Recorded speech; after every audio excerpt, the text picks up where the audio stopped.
o porta-voz da República, Otávio Rego Barros, informou que o presidente Jair Bolsonaro vai ligar para o mandatário dos Estados Unidos, Donald Trump, quando todas as medidas anunciadas pelo norte-americano forem esclarecidas. Ontem, o presidente Donald Trump afirmou que irá retomar as tarifas sobre aço e alumínio provenientes do Brasil e da Argentina. Em entrevista coletiva, Rego Barros disse que, aspas, seria intempestivo da parte do presidente, ainda sem conhecer todos os dados, efetivar uma ligação que claramente seria completada em tempo inapropriado em face do desconhecimento profundo do tema. Fecho aspas. Ainda de acordo com o porta-voz, Bolsonaro está em conversa com o ministro da Economia, Paulo Guedes, sobre as medidas anunciadas pelo norte-americano. Aspas. É claro que o presidente Bolsonaro tem a afinidade e a capacidade de estabelecer o diálogo direto com o próprio presidente Trump. No momento, não é esta a decisão do nosso presidente. Ele está, por meio do Ministério da Economia, fazendo com que as nossas ideias, as nossas posições sejam aclaradas e sejam discutidas entre os dois países. Fecho aspas. A gente analisou essa decisão do Trump aqui ontem no programa, apontamos fizemos várias constatações, apontamos várias hipóteses e eu cheguei a falar que caberia ao governo também avaliar a sua aproximação com a China, se isso não gerou irritação nos Estados Unidos. E eu sei que houve sim um desgaste por parte do Brasil lá com os Estados Unidos, em razão dessa aproximação com a China, e um desgaste que veio ou foi agravado principalmente no momento em que o chinês, que tem um nome muito difícil aqui de pronunciar, que é o Qiu Dongjiu, eu não sei como é que se fala, pois é, foi eleito diretor-geral da Agência da ONU para Agricultura e Alimentação, aquela que na sigla em inglês é chamada de FAO, e nessa votação, né, para o chinês que acabou substituindo o brasileiro José Graziano da Silva após 2 mandatos nesse cargo, o Brasil votou alinhado, portanto, com a China, votou no candidato chinês e não alinhado com os Estados Unidos, que defendeu o candidato da Geórgia, David, que também é difícil de falar, Kirvalidze. Os diplomatas americanos diziam no começo que ele teria 60 votos pelo menos e tal, e acabou com 12 votos, houve possivelmente um problema de articulação lá entre os americanos, mas os americanos esperavam que os brasileiros votassem junto com os Estados Unidos para esse cargo importante lá na agência da Organização das Nações Unidas. E isso gerou uma irritação. O novo diretor-geral obteve 108 votos, uma candidata francesa, Catherine Geslan Lanel, obteve 71, e o terceiro candidato, que era apoiado pelos Estados Unidos, o georgiano David Kirvalidze, teve apenas 12 votos. Então essa aproximação, as viagens também das comitivas brasileiras à China pode ter gerado aí um desgaste nessa relação. Há uma guerra comercial entre os Estados Unidos e a China, e há também uma preocupação eleitoral do Donald Trump, que não pode ser desconsiderada em toda essa equação, que ainda não está clara, deixo aqui claro desde o começo, porque o Donald Trump quer manter lá o apoio dos estados do Midwest americano, vários estados que ele conseguiu conquistar, quebrando aquilo que nos Estados Unidos é chamado de Blue Wall, né? A barreira azul, o muro azul, a parede azul, que lá nos Estados Unidos são os estados dominados pelo Partido Democrata na história recente do país. Durante várias décadas aí os democratas obtiveram a vitória, mas o Donald Trump conseguiu ali em estado-chave mudar isso, dando a vitória ao Partido Republicano, a candidatura dele mesmo na eleição de 2016. Então é uma área de agricultura, uma área que depende dessa relação com a China também, e o Brasil entrando aí nessa disputa, o Donald Trump faz com que o Donald Trump acabe protegendo e cumprindo um pouco da sua promessa eleitoral também, de colocar a América em primeiro lugar, America First, mas é claro que ele entrou do jeito Donald Trump, né? Entrou de sola, acusando o Brasil de desvalorizar a moeda de propósito, o que não foi exatamente aquilo que o Paulo Guedes disse, embora, assim como eu falei no outro caso, do AI-5, caiba ao ministro da Economia tomar um certo cuidado maior com as palavras, porque ao se pronunciar tornando natural aquela desvalorização, isso também tem uma repercussão internacional e abre brecha para que um mandatário como Donald Trump, poderoso, acabe utilizando isso. Então, há várias nuances nesse caso. O Brasil pode ter dado algumas brechas e o Donald Trump pode ter usado isso eleitoralmente para ele, mas uma coisa não impede que o governo brasileiro reveja as suas políticas para ter uma melhor relação com os Estados Unidos, sempre pensando em obter os maiores benefícios de todos os lados nas suas relações internacionais. Não quer dizer que não é para fazer negócios com a China, é simplesmente para pensar nas consequências e ganhar o maior número de benefícios para a população brasileira. Augusto. Olha, eu acredito que todos esses fatores aí tenham pesado nessa decisão, mas depois que, ao ver que essas restrições aí do foram estendidas à França, eu me convenci de que o principal motivo é realmente o eleitoral, né? Ele está atendendo a anseios de regiões aí que são redutos do próprio Trump, foram redutos eleitorais deles, se tornaram redutos eleitorais dele na eleição passada e ele quer manter esse apoio na reeleição. Isso. Acho até, e o Rodrigo Constantino fez um bom comentário. Isso aí sem dúvida, né? Isso aí é um ponto sem dúvida. Não, o Rodrigo Constantino fez uma boa observação, assim, que ele está até preocupado demais com a reeleição, porque não vai ser tão difícil, não, a reeleição do Trump, pelas trapalhadas que vêm sendo feitas pelos democratas. Sem dúvida. Né? Agora, se o Jair Bolsonaro, desde já, está preocupado com a reeleição, não dá para a gente achar que é um pecado, né, o que está fazendo o Donald Trump, porque ele também está querendo se garantir. Né? Acho que se ele não tiver essa preocupação, ele pode ser mais brando com o Brasil.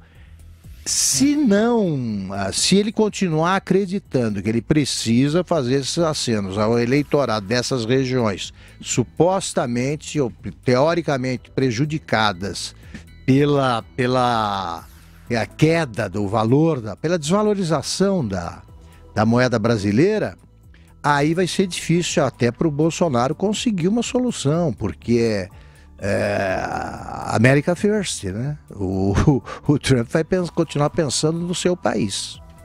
Zé Maria Trindade. Olha, politicamente foi uma surpresa para os aliados do presidente Jair Bolsonaro e para ele mesmo, né? Ele inicialmente tomou um susto, o ministro das Relações Exteriores, Ernesto Araújo, minimizou e disse que esse seria um assunto tratado entre os profissionais técnicos do Brasil e dos Estados Unidos, e o presidente que falou que poderia ligar e acabou dizendo que não ligaria, e agora diz que vai ligar ao presidente Donald Trump. O custo político disso foi alto porque o presidente Jair Bolsonaro se colocou como um fã do presidente Donald Trump. Logo depois da eleição do presidente dos Estados Unidos, eu conversava com o presidente Jair Bolsonaro, na época deputado, e ficava muito claro de que ele queria seguir o mesmo caminho, a mesma linha de raciocínio, a mesma estratégia eleitoral de fazer campanha através das mídias sociais e também a mesma postura, esta postura firme, esta postura do bateu, levou e de uma agressividade pouco vista em campanha eleitoral aqui em Brasília. E ele seguiu e se transformou mesmo do Donald Trump daqui dos trópicos. Ficou evidente isso. E não foi forçado porque ele tem a mesma linha, sempre teve como parlamentar. Então isso foi criado, ele foi aos Estados Unidos e abriu ali o Brasil para os Estados Unidos de uma maneira que não teve retorno, não teve contrapartida. A questão do visto, né?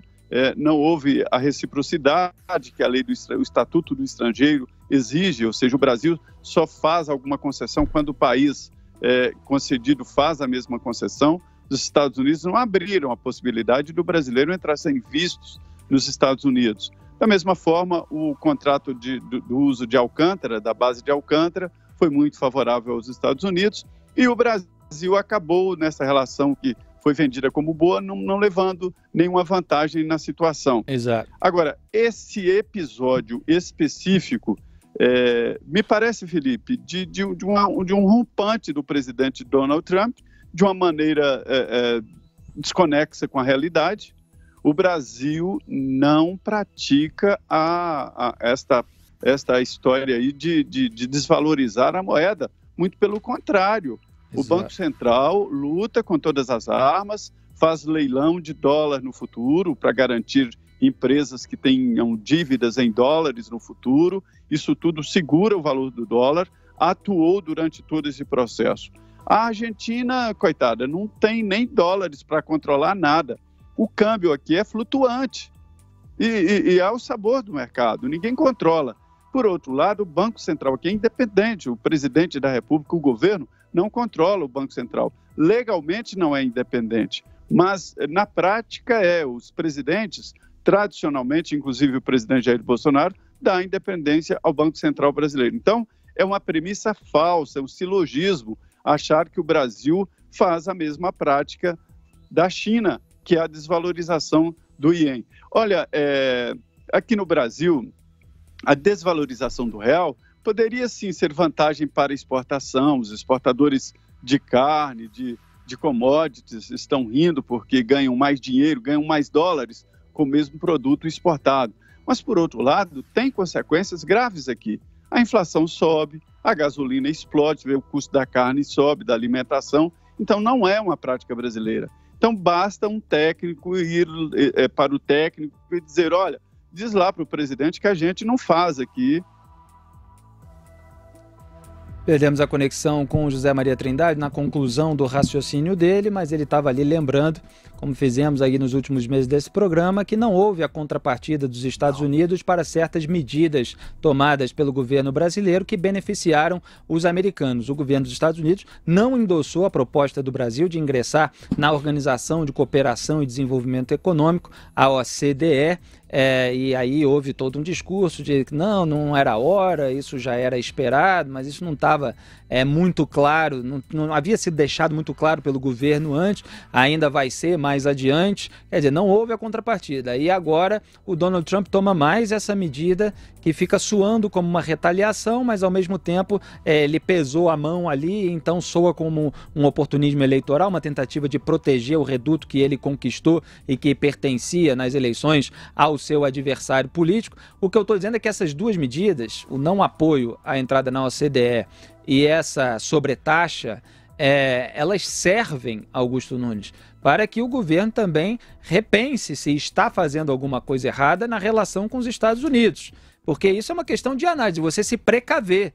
Porque você pode explicar, falar, não, olha, a OCDE ele vai dar mais na frente, a sobretaxa ele está querendo, pensando na eleição, mas, quer dizer, como não veio nada ainda, vamos pensar se a relação está boa e tal, e tentar retomar pelo bem das relações comerciais entre os dois países. Eu acho que o entusiasmo do presidente Bolsonaro com o Donald Trump fez com que o Brasil se precipitasse. Exatamente. Né, nas concessões, quando você deve, até com países amigos, essa é a regra da diplomacia, negociar como se negocia com qualquer um. Então, você vai abrir você quer mais facilidades para a entrada dos brasileiros nos Estados Unidos, não vai entregando logo aí a abertura, né, das fronteiras brasileiras aos americanos. Diz que você pensa nisso, vai com mais calma. Base de Alcântara, apresente a ideia. Primeiro, sempre foi assim. A diplomacia é isso mesmo, é esse minueto. Se você já entrega os seus trunfos, aí você fica sem nenhum para negociar. Você fica na mão de quem recebeu esses trunfos sem ter cedido nada em troca. Exato. Aí ele decide qual é o timing da concessão. Exatamente. E Donald Trump é um negociador ousado, que nasceu para isso, construiu uma carreira na iniciativa privada em decorrência disso, escreveu um livro a respeito disso, em que ele, inclusive, fala sobre as próprias técnicas de negociação e agora preside a maior potência do mundo nos últimos anos, pelo menos, abusando, aqui no bom sentido, sem uma crítica, desse tipo de método na hora de negociar. Então, o governo brasileiro pode ter se precipitado, precisa fazer uma reanálise, inclusive, em relação à postura, porque é uma manifestação de deslumbramento provinciano também, a toda vez que se vai aos Estados Unidos, com aquela quantidade de selfies, aquela coisa toda que não é digna dessa firmeza necessária na diplomacia, acaba repercutindo mal quando o próprio povo do seu país não vê a contrapartida para tanta devoção assim a um novo presidente supostamente aliado, né? Supostamente no mesmo campo político, etc. Agora eu vi manifestações de autoridades americanas de boas-vindas ao presidente do Uruguai, o Lacalle Pou, que é alguém de centro-direita. Então é preciso cuidado nessas relações, porque senão o presidente americano, o governo americano, pode começar a ter relações mais com o pessoal da centro-direita do que com a direita brasileira e de outros países. Olha só, Felipe, embora tenham até guerreado entre si, né, os ingleses e os americanos formam a aliança, compõem a aliança mais sólida e mais antiga aí que existe no mundo.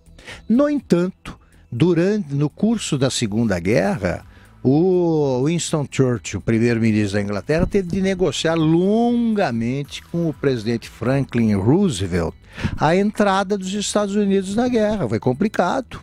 Ele também podia esperar que o Roosevelt já chegasse com tudo. Não, primeiro eles deram armamentos, depois eles protegeram comboios ingleses até chegar à adesão total. Se isso aconteceu entre ingleses e americanos, é natural que entre americanos e brasileiros as coisas não se deem com tanta velocidade. Exatamente. E vale a pena analisar, né? Avaliar aquilo que se está fazendo e tal, em vez de só atacar quem faz as ressalvas, cobra uma análise, em vez de só tentar emplacar narrativas para justificar aquilo que ainda não veio. Então o povo também precisa ficar ligado nesse tipo de procedimento.